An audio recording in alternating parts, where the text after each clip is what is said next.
11 महिन्यानंतर आईच्या हातचा स्पेशल नाश्ता बघा.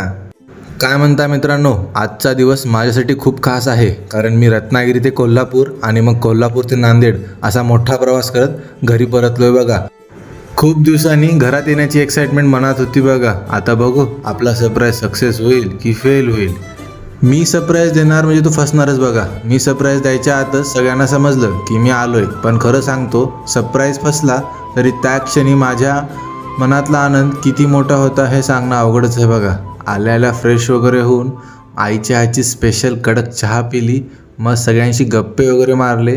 नंतर मस्त झणझणीत आईच्या हातचा स्पेशल सुशिला खाल्ला बघा. एकदम भारी वाटलं. फर्स्ट टाईम 11 महिन्यानंतर आईच्या हातचं जेवण भेटलं बघा. विश्वासच होत नाही आहे की मी खरंच घरी परतलो. मी आलो आता मामाकडे. हा आपला आर्यन शेठ. आईने सगळी बॅग वगैरे काढली, धुवायला कपडे वगैरे काढले बाहेर. आता इथून आपल्याला गावाकडे पण जायचं आहे. त्याआधी पप्पांनी सांगितलं फोन करून की पहिलं काय ते घ्यायचे वस्तू ते घेऊन ये. बाप्पांचं आगमन होणार आहे, स्वतःचे कपडे काय ते सगळं करून ये म्हणले.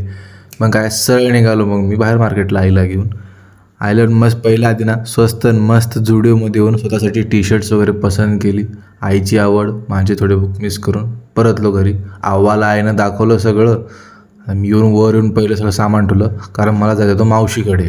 सरळ आलो बघा मावशीकडे. अनिकेत आणि आशूची भेट घेतली आणि निघालो होतो मार्केटला बघा. थोडा तिथं बसून, कारण पप्पा आले होते. गणपती बाप्पाचं आगमन होणार आहे.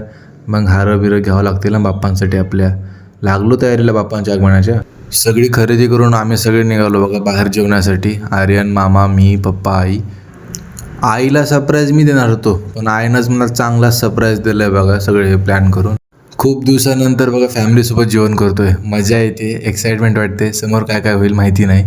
आईचं ही रिॲक्शन बघून तुम्ही समजू शकाल की बिल खूप जास्त आले बघा. आपण आलोच बघा बाहेर जेवायला. मग आपली परंपरा, प्रतिष्ठा, अनुशासन हे कधीच विसरायचं नसतं बघा. डायरेक्ट घरी आलोत. आता उद्या आपल्याला गावाकडे पण जायचं आहे. जाम मजा येणार आहे. चला भेटतो तुम्हाला उद्या. बाय.